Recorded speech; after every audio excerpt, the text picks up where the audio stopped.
Alright. Dito na naman tayo kay Bunjing. Dahil si Bunjing, sabi pa ni Maharlika, ay mayroong lihim. Noong December 25 daw, nagpo-post daw si Bunjing ng picture niya dahil nga maingay tayo na nasaan na si Bunjing. Kahit man kung inaratay na siya, wag niyang itago yung pagkaaratay niya, or kahit man namatay na siya doon sa bahay nila, wag niyang itago dahil bayad siya ng mga taxpayer. Kaya sabi ni Maharlika, noong December 25 ng Pasko, nagpo-post daw si Bunjing ng picture na ang mukha na parang A1. Kinuha na ni Gigi mo ng kaluluwa yata. So, pakinggan nyo ang pasabog ni Maharlika. Kinakarma ka na, Bunjing. Yan ang totoo sa iyo. Ito si Bunjing ay inaaratay talaga. But nakita nyo, Pasko nag-post siya ng picture na nakaupo na mukhang isang bulati na lang hindi pumiperma. Okay na, pag-alaman natin, mga kababayan, ayon sa ating puting ahas na talagang mahina na ang pusong itim ni Bunjing, okay, at ang kanyang sistema sa katawan. Hindi naman tayo nag-wish ng pagka-gurgur niya sa sarili niyang, kaletsyan. But ang punto de vista dito, binababoy niya ang taong bayan. Hindi porket nag-post siya ng picture nung Pasko, ay okay na may senyales na nabuhay siya. Okay. Tama. Mahigit na siya isang buwan, kung tama yung pagkabilang ko ng mga araw, kasi November, huli ko siyang nakita doon sa Yeah, isang buwan na talaga. Di ba Sobra. naalala no, June, nag-wellness leave siya for 10 days, si Bunjing. Kasi nagkaroon siya ng bypass operation. Okay? So, okay yon. Kasi what? Kasi, sinabi niya sa taong bayan na siya ay nakakaranas ng, health problem. Okay? Pero ngayon, mga kababayan, ayaw niyang magsalita. Hindi siya nag-resign. Ayaw niyang sabihin. Hindi niya sinabi sa post na kung siya ba ay inaratay o hindi. Na counter yung sinabi ko. Sinasabi nila fake news. Pero paano mo papaniwalaan? Ilang buwan na siya, may isang buwan, na hindi nagbibigay ng live statement o audio niya. Okay? Bakit ka mo? Kasi kailangan pa niyang sundin ang mga marching orders ni Lisa Smugs. Simulan natin kay sa issue ng Digamo case, okay? 'Di ba? Si Remulla ang push dyan sa mga eksena niyan. Simulan natin doon sa Bilibid, okay? Kay General Bantag, kay Tevez, kay Bantag. So kailangan matapos ni Remulla ang mga marching orders ni Lisa Smugs. Dahil hindi naman si Kuting ang nag-uutos kay Remulla, kundi si Lisa Smugs. Okay? So, kailangan niyang tapusin ang kanilang mga pagnanakaw, panggigipit sa taong bayan. Tandaan nyo, si Bunjing ay sangkot din dyan sa Pogo. Okay? Ang dami kong vlog dyan. Si Bunjing ay sangkot din dyan sa Kaya kinakarmang animal. sa Okada.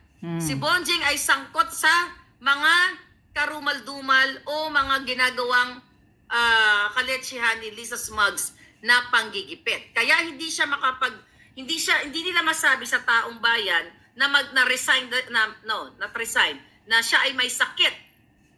Dahil ang mga marching order ni Lisa kailangan tuloy-tuloy kahit si Bunjing ay nakaratay. At ito po, uulitin ko, na pangloloko sa Pilipino, Tama. panggagago sa taong bayan, dahil bayad siya ng taong bayan at ilang buwan hindi nila sinasabi na siya ay nasa ospital. I confirm na nasa ospital siya. Huwag kayong magsinungaling, Remulla. Huwag niyong lolokohin ang taong bayan. Karapatan ng taong bayan, ng taxpayers, na sasabihin ninyo kung kayo ba ay capable to perform your duties. Definitely you're not. Dahil isa kang asong julol ni Lisa Smugs. And definitely, pangloloko ang ginagawa mo sa taxpayers dahil responsibilidad mo bilang DOJ, di ba, Department of Justice, Secretary, nasa naman ang hustisya ng taong bayan? Nasa ang hustisya ng taong bayan para sabihin ninyo, malaman ng taong bayan kung ikaw nga ay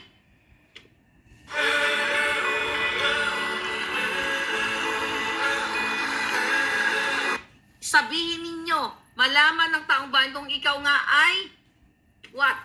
Inaratay ka at sumisweldo ka ng walang ang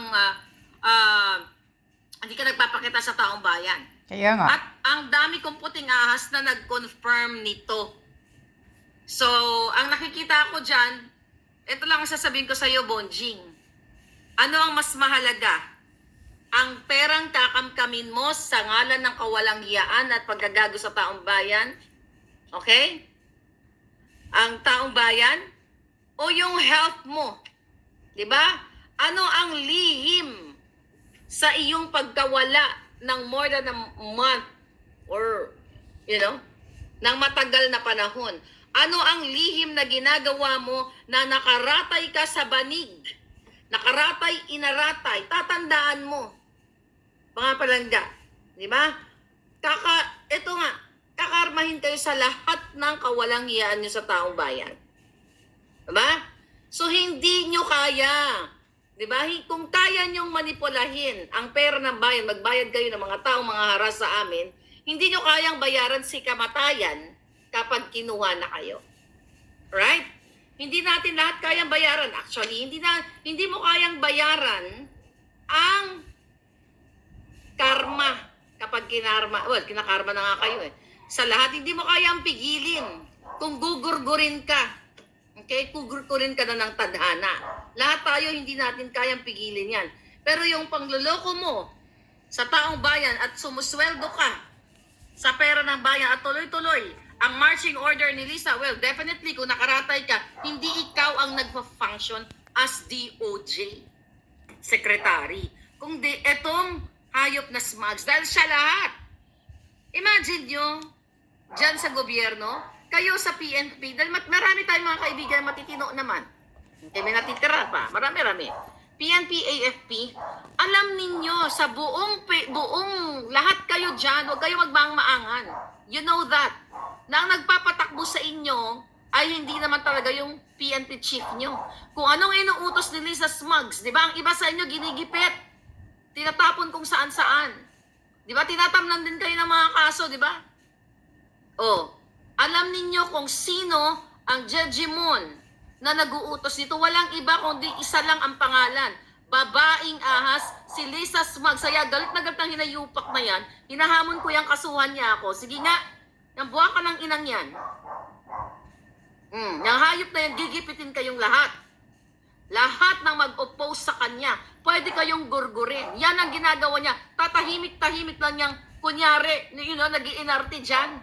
Na kunyari, ginagamit ang mga bata. Pero kaya kayong gurgurin. Huwag nyo nang antayin, gugurgurin kayo ng mga hinayupak na to. Kayo dyan sa PNP, AFP, lahat kayo. Sa sangay ng gobyerno, akala niya hindi niya kayong gugurgurin? Kung kaya niyang anuhin ang mga kamag-anak niya, ni Kuting, lahat sila. Dahil pinapati mga kamag-anak ngayon ni Lisa Smugs at ni Kuting ay pinaghihinalaan nila na puting ahas. Kaya hinahamon ko kayong lahat sa gobyerno dahil alam nyo kung sino ang nagmamando sa inyo. Ngayon, plastic sa inyo, kaya kayong gurgurin. Diba? Bakit ba tahimik ang mga kututong nakipaglaban kayo sa bayan? Look at Larry Gadon.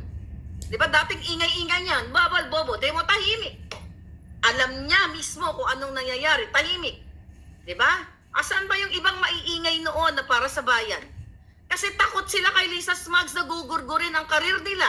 At gugurgurin sila literally. Pero ako, hindi ako takot sa buwaka ng inang yan. Hindi ako takot sa hayop na yan kahit hawak mo pa lahat ng pera. Lahat ng pera ng Pilipino. Asan yung stick ko?